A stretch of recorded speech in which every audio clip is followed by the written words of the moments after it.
Maya Rodriguez stood in what used to be her daycare's art corner, surveying the aftermath of what she dubbed the terrible Tuesday incident. 20 minutes ago, this had been a respectable learning environment. Now it looked like a unicorn had exploded in a crafts store. Purple finger paint decorated every surface within a 3-foot radius, including the ceiling, which she was pretty sure defied several laws of physics. Glitter sparkled from places glitter had no business being, creating what could only be described as a fabulous crime scene. "Jake," she called to her assistant, who was crouched behind an overturned table like he was taking cover in a war zone. "Please tell me you got photos for the insurance claim." Jake Thompson emerged cautiously, his normally pristine polo shirt now tie-dyed in various shades of toddler creativity. "Got it all documented. Though I'm not sure our policy covers acts of preschooler." He held up his tablet, which was somehow also bedazzled with glitter. "The incident report is going to be longer than a tax return." Maya rubbed her temples, feeling the familiar headache that came with managing 20 tiny humans who possessed the energy of nuclear reactors and the decision-making skills of caffeinated squirrels. "What time is it?" 12:45. "Nap time in 15 minutes, if we can get them cleaned up and—" The building shook. Not the gentle rumble of construction work or a heavy truck passing by. This was the kind of shake that made picture frames rattle and made you question whether you'd accidentally built your daycare on a fault line. Through the windows, shadows passed overhead, blocking out the afternoon sun. "Please tell me that's just a really big airplane," Jake whispered, clutching his tablet like a security blanket. Maya walked to the window and looked up. Hovering above their modest daycare center was what could only be described as a spaceship. Not the sleek, elegant kind from the movies, but something that looked like it had been designed by someone who really liked triangles and had serious anger management issues. It was gray, angular, and covered in what appeared to be weapons that were probably not used for peaceful exploration of the cosmos. "Well," Maya said, with the same tone she used when discovering someone had finger-painted the bathroom walls, "this is new." A beam of light shot down from the ship, and suddenly there was an alien standing in their finger paint disaster zone. He was tall, greenish, and covered in what looked like armor designed by someone who thought regular armor wasn't intimidating enough. His face was angular, with too many teeth and eyes that glowed red in a way that suggested he probably wasn't here to discuss educational philosophy. The alien looked around the devastated art corner, took in the glitter-covered chaos, and seemed momentarily confused. This was clearly not what he had expected to find during his conquest of Earth.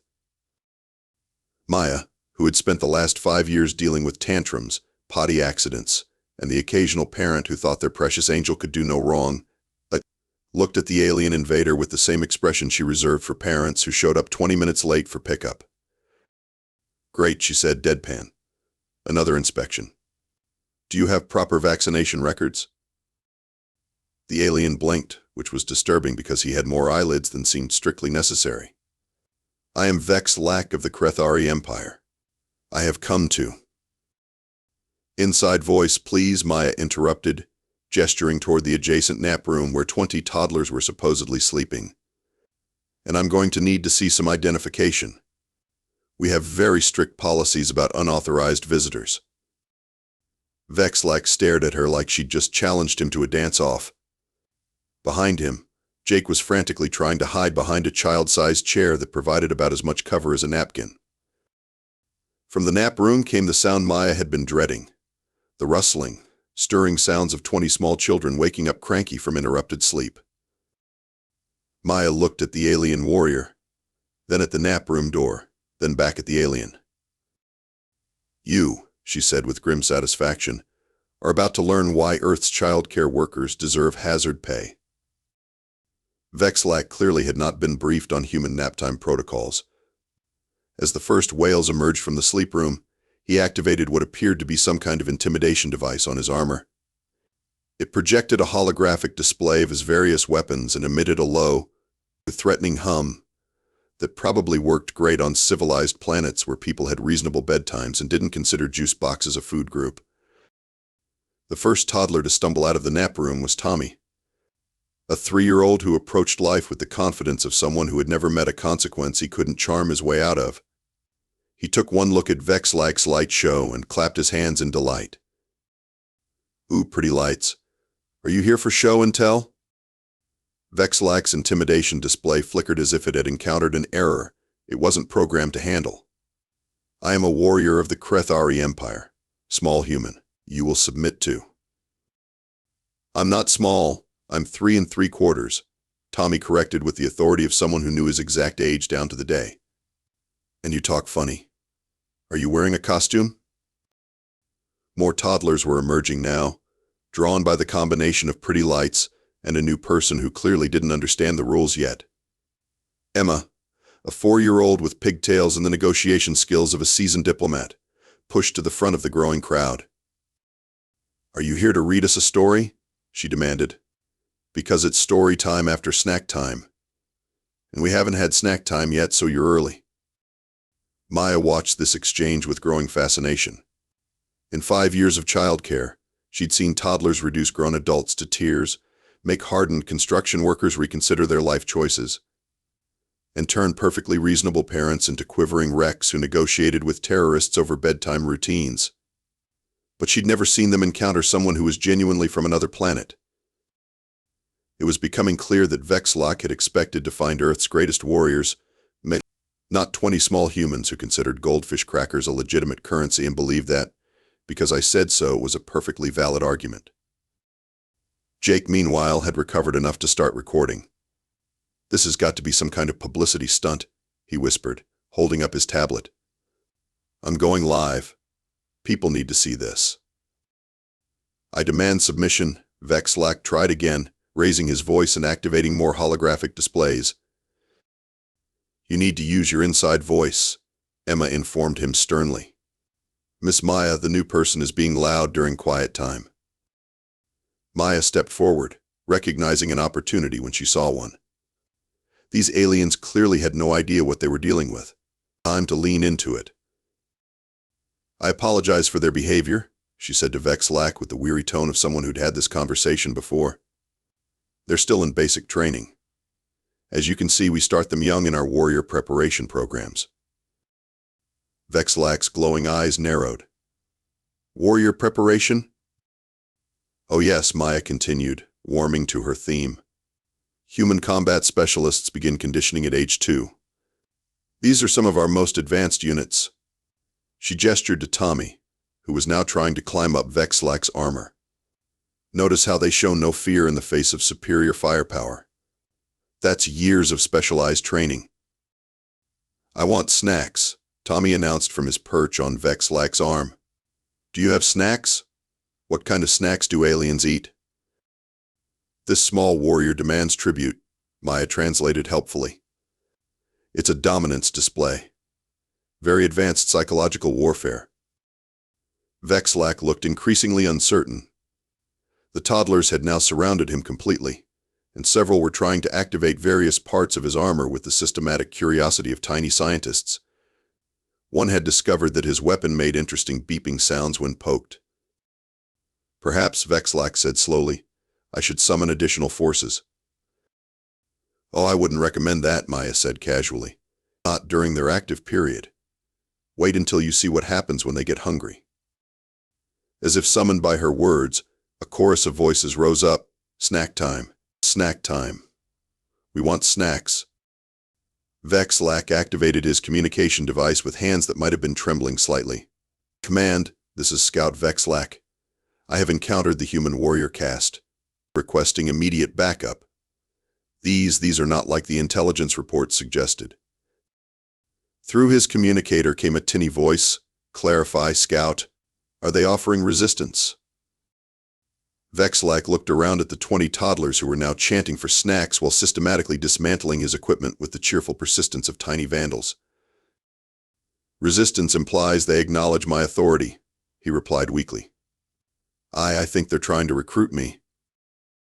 Commander Zek Thor materialized in a flash of transport light, flanked by 6 heavily armed Kreth'ari warriors, who had clearly expected to storm a military installation. Not walk into what appeared to be a very colorful disaster area where tiny humans were teaching his advanced scout how to make handprints with something called washable paint. "Scout Vexlak, report," Zek Thor commanded, then stopped as he took in the scene. His advanced scout was sitting cross-legged on the floor, surrounded by small humans who were apparently conducting some kind of ritual involving hand motions and singing. Head, shoulders, knees and toes, Tommy was chanting, touching each body part in sequence. "Come on, Mr. Alien, you try it." "The small warriors have been demonstrating their coordination training," Vexlak explained, looking deeply uncomfortable but continuing to touch his knees and toes as instructed. "It appears to be some form of combat conditioning." Zekthor stared at his subordinate, then at the tiny humans who had somehow reduced a trained Kreth'ari infiltrator to participating in what looked like a very cheerful prisoner of war activity. Maya stepped forward, having quickly assessed the new arrivals. More aliens meant she needed to escalate her performance. "Gentlemen, welcome to Little Sprouts Daycare, Earth's premier juvenile warrior development facility." "Juvenile warriors?" Zekthor repeated, his voice translator struggling with the concept. "Oh yes," Maya said, gesturing grandly toward the toddlers who were now trying to get the new aliens to join their song. "What you're witnessing is advanced human military training. We begin psychological conditioning at 18 months, move to advanced tactical training by age 2, and by age 4, they're capable of reducing enemy combatants to complete psychological breakdown." Emma chose that moment to demonstrate Maya's point by walking up to the largest, most intimidating alien warrior and tugging on his armor. "You're not singing," she informed him with the disappointed tone of a teacher whose student wasn't participating. "Everyone has to sing. Those are the rules." The warrior looked down at her with what might have been panic. "I do not sing." Emma's face began to scrunch up in the pre-tantrum expression that Maya recognized as DEFCON 1. "But you have to sing. Miss Maya, the scary alien won't follow the rules." "Timeout corner," Maya announced with grim authority. "You know the protocol, Emma. New recruits who don't participate get the timeout corner treatment." "No," Emma wailed, and the sound that emerged from such a small human being was impressive in its volume and emotional range. "I don't want timeout corner. I want the aliens to sing." The effect on the Kreth'ari warriors was immediate and devastating. Trained soldiers who had conquered 17 different worlds took several steps backward as Emma's tantrum reached full intensity. The sound seemed to hit some frequency that their armor wasn't designed to handle, and 2 of them actually reached for their weapons. "Stand down," Zekthor commanded, but his voice had the edge of someone who wasn't entirely sure what they were standing down from. "Tactical retreat to the playground," Maya suggested helpfully. "Sometimes a change of environment helps with the more advanced training scenarios." Jake, who had been documenting this entire exchange on his tablet, watched his viewer count climb into the thousands as his live stream went viral. Comments were flooding in from around the world as people watched a daycare in suburban Ohio somehow manage to make alien invaders retreat to a swing set. "Miss Maya," Tommy piped up, apparently unfazed by the fact that he was surrounded by heavily armed extraterrestrials, "can the aliens push us on the swings? The big one looks really strong." Zekthor looked at his advanced scout, who was still sitting on the floor looking like he'd survived a psychological warfare exercise designed by particularly creative torture specialists. "What exactly?" Zekthor asked slowly. "Have we encountered here?" Maya smiled the serene smile of someone who had just watched the universe's most advanced military force discover that they were completely unprepared for snack time negotiations and playground politics. "Commander, welcome to Earth. I think you're going to find that human children are special." From the playground outside came the sound of alien warriors being given very specific instructions about proper swing-pushing technique and the importance of taking turns. By the time the news crews arrived, Maya had managed to convince 3 separate alien species that Earth's daycare centers were actually military training facilities designed to create the galaxy's most psychologically devastating warriors. The fact that 4-year-old Marcus had just negotiated a 3-way treaty between the Kreth'ari, the newly arrived Zephyrian delegation, and the playground equipment only reinforced this impression. "You see, IKEA," Maya explained to the increasingly nervous Commander Zekthor while gesturing toward the sandbox where 2 aliens were being taught proper sandcastle construction techniques. Our advanced tactics begin with what we call snack time negotiations. Watch this demonstration. She rang the small bell that usually announced afternoon snack, and 20 toddlers immediately stopped what they were doing and formed a perfect line. The aliens who had been expecting chaos watched in fascination as the tiny humans demonstrated what appeared to be flawless military discipline. Each warrior gets exactly 2 crackers and 1 juice box, Maya announced. Anyone who tries to take more faces immediate consequences. Tommy, playing his role perfectly, reached for a 3rd cracker. Maya's voice cut through the air with the authority of a drill sergeant. Tommy, 2 crackers. Tommy froze, considered his options, and slowly put the 3rd cracker back. The alien observers took detailed notes. Remarkable conditioning, Zek Thor murmured. The small one showed perfect compliance. Years of training, Maya agreed. But wait, there's more. Jake, initiate the naptime enforcement protocol. Jake, who had realized somewhere around the 2 million viewer mark that he was documenting humanity's weirdest military victory, dimmed the lights and brought out the sleeping mats. Nap time, everyone. You know the drill. What followed was a display that would have made actual military instructors weep with envy. 20 toddlers, without a single complaint, lay down on their mats and closed their eyes. The silence was so complete that several aliens checked their translation devices to make sure they were still functioning. Instant psychological shutdown, Maya whispered dramatically. We can render our warriors completely inactive within 30 seconds. Imagine the tactical applications.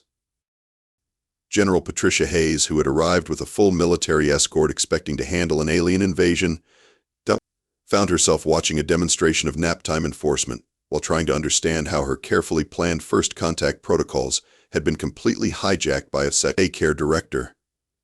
Miss Rodriguez, she said quietly, pulling Maya aside. What exactly are you doing? Buying us time, Maya replied without breaking character. These aliens think human children are weapons of mass destruction. I'm not about to correct them while it's working.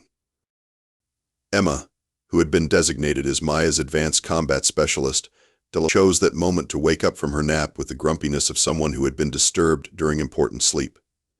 Her resulting tantrum was so spectacular that 3 Zephyrian warriors requested immediate transfer to a different galaxy. The nuclear option, Maya explained to General Hayes as Emma demonstrated her full vocal range. This is what happens when you interrupt their recharge cycle. As you can see, it's completely devastating to enemy morale. Commander Zek Thor was frantically dictating into his communication device.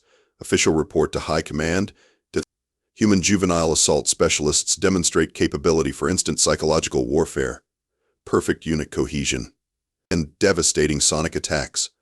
Recommend immediate reclassification of Earth as hostile territory. These small warriors show no fear, follow complex tactical protocols, and can render combat veterans ineffective within minutes. Sir, one of his subordinates interrupted, the small one with the yellow hairs asking if I want to see her special move. They all turned to watch as Lucy, age 3.5, performed what she called her spinning dance, which involved turning in circles until she got dizzy and fell down laughing. The aliens observed this with the intensity of military strategists analyzing a new weapon. Disorientation tactics, Maya translated helpfully. Very advanced.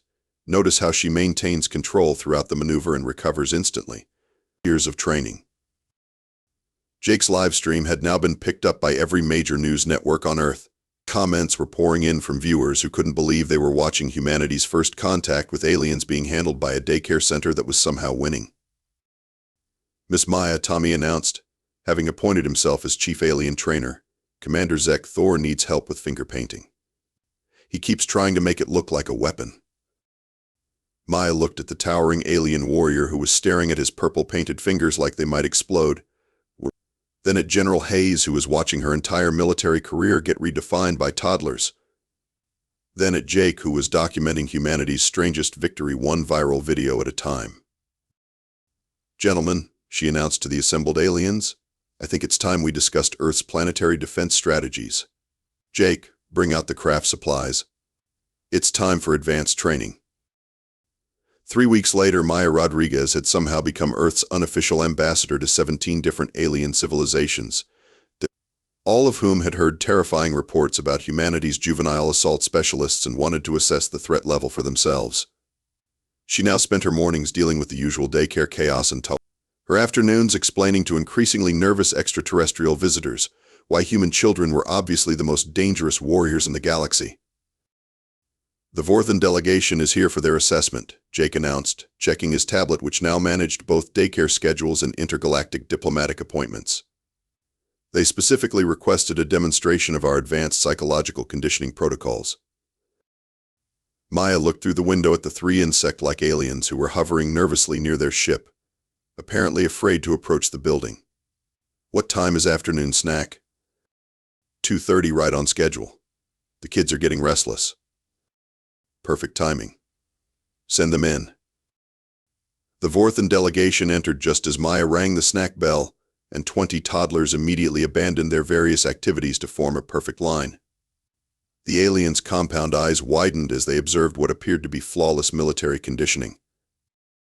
"Impressive," clicked the lead Vorthan. "The small warriors respond to auditory commands with perfect precision." "Oh, this is just basic training," Maya replied casually, while Emma demonstrated her advanced juice box opening technique to a fascinated alien observer. "Wait until you see what happens when someone tries to cut in line." Marcus, playing his role to perfection, attempted to push ahead. The response was immediate and devastating. 20 voices rose in perfectly synchronized outrage, creating a sound that made the Vorthan's antennae curl in distress. Marcus. Back of the line. Marcus, grinning, shuffled to his proper position while the aliens took frantic notes about human pack hunting vocalizations and territorial enforcement. "Remarkable," the lead Vorthan whispered. "They coordinate their psychological attacks without any visible communication." "Years of training," Maya agreed, straight-faced. "We start them young." "Emma, show our guest your special move." Emma, who had been practicing, delivered a tantrum that was so artistically perfect in its emotional range and volume that one of the Vorthans actually requested asylum rather than return to his home planet with a report about humanity's weaponized children. Meanwhile, Jake's documentation project had evolved into something resembling a nature documentary about the most dangerous species in the galaxy. His viewer count had reached the tens of millions as people around the world tuned in to watch their local daycare accidentally establish Earth as a galactic superpower.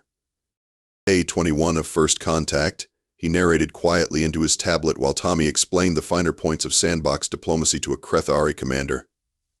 "The Toddlers have now successfully intimidated representatives from 4 different star systems. Maya has managed to convince the entire galactic community that Earth's children are basically tiny weapons of mass destruction, and honestly, after watching Marcus negotiate a peace treaty using animal crackers as currency, I'm starting to think she might not be wrong." The breakthrough moment came when Zek Thor, who had been reluctantly stationed as the primary liaison, witnessed the afternoon meltdown. It started innocently enough. Lucy wanted the red crayon, but Sophie was using it. What followed was a diplomatic crisis that escalated through tears, accusations, temporary alliances, betrayals, and finally a resolution that involved sharing, taking turns, and a group hug that somehow included 2 confused alien observers. "By the 7 moons of Kreth," Zek Thor whispered to his aide, "they just resolved a territorial dispute through emotional manipulation, strategic alliance building, and what appears to be some form of psychological bonding ritual. These aren't children. They're tiny generals." Maya, overhearing this, nodded sagely. "Commander, you're beginning to understand why Earth has never been successfully invaded. Our defensive capabilities are unique." That evening, as Maya helped the last toddler into their parents' car, she reflected on how her life had taken a left turn into the surreal. 3 weeks ago, her biggest worry had been whether they had enough finger paint to make it through the week. Now she was single-handedly responsible for maintaining humanity's reputation as the galaxy's most terrifying species, and she was doing it armed with nothing but goldfish crackers and an encyclopedic knowledge of toddler psychology. Her phone buzzed with a message from General Hayes. "Unsecurity Council wants to debrief you tomorrow. Also, the President wants to give you a medal." Also, 3 more alien delegations have requested assessments. Also, please tell me you have a plan beyond winging it with juice boxes. Maya looked at her daycare, where alien security officers were now helping Jake clean up the finger paint, and smiled. Tomorrow she would have to explain to the United Nations how she had accidentally made Earth the most feared planet in the galaxy using nothing but nap time and the strategic application of timeout corners.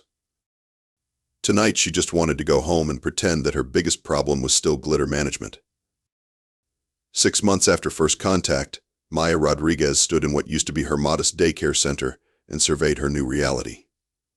The Little Sprouts Daycare and Galactic Defense Training Facility now occupied 3 buildings, had its own alien security detail, and a waiting list of extraterrestrial civilizations requesting assessment appointments that stretched into the next solar year.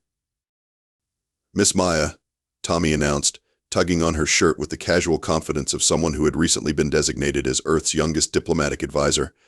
"The bug people want to know if they can watch finger painting time, but the robot people say they had an appointment first." Maya looked out at her playground, where representatives from the Zephyrian Collective were engaged in what appeared to be a serious diplomatic discussion with the Mechanical Unity about proper swing set protocols.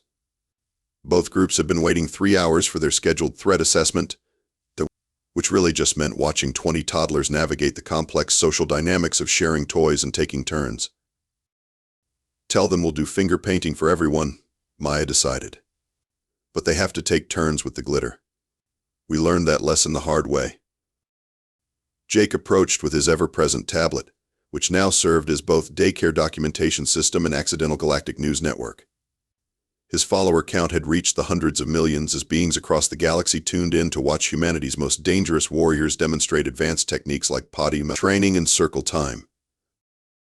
The Kreth'ari Empire just officially classified Earth as nightmare difficulty in their planetary database, he reported. Apparently, Commander Zek Thor's report about our weaponized juvenile specialist program has become required reading at their military academy. Maya nodded absently while mediating a dispute between Emma and a Vorthan observer about proper crayon sharing techniques. "What's our schedule looking like?" "Let's see, the Stellar Federation wants a demonstration of our advanced negotiation tactics at 10:30. Which is really just watching Marcus convince everyone to give him their goldfish crackers. The Cosmic Alliance delegation arrives at noon for nap time observation. And the President of the United States is stopping by at 3 to personally thank you for single-handedly preventing a galactic war, using juice boxes and timeout corners." Through the window, Maya watched as Lucy demonstrated her spinning attack to a group of heavily armed alien warriors who were taking detailed tactical notes. What they didn't realize was that Lucy's attack was just a 3-year-old getting dizzy and falling down giggling. But Maya had learned that correcting these misunderstandings would only complicate her accidentally successful diplomatic strategy. Mayhem, one of the alien security officers, approached respectfully. He was a Kreth'ari warrior who had originally been assigned to monitor Earth's dangerous child soldiers, but had somehow ended up helping with snack distribution and playground supervision. "The new delegation from the Andromeda sector has arrived. They've heard about your small warriors and wish to assess the threat level." Maya looked at the latest group of aliens, who were hovering nervously near their ship like they expected to face Earth's most elite military unit. Instead, they were about to encounter 20 toddlers in the middle of potty training graduation day. "Send them in." "Aye," Maya said with the weary authority of someone who had spent months explaining to the galaxy's most advanced civilizations why human children were obviously unstoppable forces of nature. "Emma, get ready to demonstrate your negotiation skills. We have new students." As the Andromedan delegation entered cautiously, they were immediately greeted by the sight of small humans celebrating what appeared to be a military ceremony involving stickers, then juice boxes, and someone named Marcus who had apparently achieved some kind of significant tactical milestone. "Congratulations, Marcus," the children chanted in unison. "You used the potty all by yourself." The lead Andromedan turned to Maya with what might have been respect. "This warrior has completed advanced training in battlefield independence?" "Exactly," Maya replied without missing a beat. "Self-sufficiency under pressure. Very advanced skill set. It takes months of intensive conditioning." Jake, meanwhile, was quietly documenting what he had started calling the daycare defense protocols for his increasingly popular series How 20 Toddlers Accidentally Conquered the Galaxy. His commentary had become essential viewing for anyone trying to understand how humanity had managed to establish itself as the most feared species in known space without firing a single shot. A-183, he narrated quietly. Maya has now convinced 18 different alien civilizations that human toddlers are the galaxy's most dangerous military asset. The toddlers, meanwhile, have trained their alien recruits so effectively that former galactic conquerors now help with finger painting and sing along to the cleanup song without being asked. As if to prove his point, Commander Zek Thor walked by carrying a tray of juice boxes while humming the wheels on the bus under his breath. He had been assigned as permanent liaison officer 6 months ago, and had somehow become the galaxy's first alien daycare assistant. The afternoon proceeded with its usual chaos. The Andromedans witnessed Emma's legendary tantrum, observed Tommy's advanced goldfish cracker negotiation techniques, and watched in fascinated horror as Lucy demonstrated the devastating psychological warfare technique known as the timeout corner. By 3 p.m., when the president arrived for her scheduled visit, she found Maya calmly overseeing a scene where toddlers were teaching alien warriors how to properly clean up after craft time while representatives from 12 different star systems waited patiently for their turn to be assessed by humanity's most dangerous military unit. MS. Rodriguez, the president said, extending her hand on behalf of planet Earth, "Thank you for accidentally making us the most respected military power in the galaxy." Maya shook her hand while simultaneously preventing Tommy from trying to recruit the Secret Service into his playground army. "Madam President, it's been my pleasure. Though I should warn you, we're running low on goldfish crackers, and that could constitute a galactic crisis." As the sun set over the Little Sprouts Daycare and Galactic Defense Training Facility, Maya reflected on how the universe's greatest warriors had turned out to be completely unprepared for nap time, snack time, and the complex diplomatic negotiations required to share finger paints. Somewhere in the galaxy, alien military academies were studying human child soldier training programs, never realizing that they were essentially trying to reverse engineer the developmental psychology of 3-year-olds who just wanted to play with blocks and maybe have a juice box. And Maya Rodriguez, former daycare director turned accidental galactic diplomat, just hoped she could make it through another day without anyone discovering that Earth's most feared military specialists were really just 20 toddlers who thought aliens were weird-looking playmates with really interesting spaceships. The universe, it turned out, was a lot less prepared for humanity than humanity was for the universe. Especially when humanity's representatives were 3 feet tall, demanded snacks every 2 hours, and considered because I said so a perfectly valid negotiation tactic. Maya smiled as she locked up for the day, already planning tomorrow's schedule, finger painting with the Kreth'ari Empire at 9, sandbox diplomacy with the Tau Ceti Confederation at 11, and naptime observation for whoever was brave enough to witness the awesome power of 20 sleeping toddlers.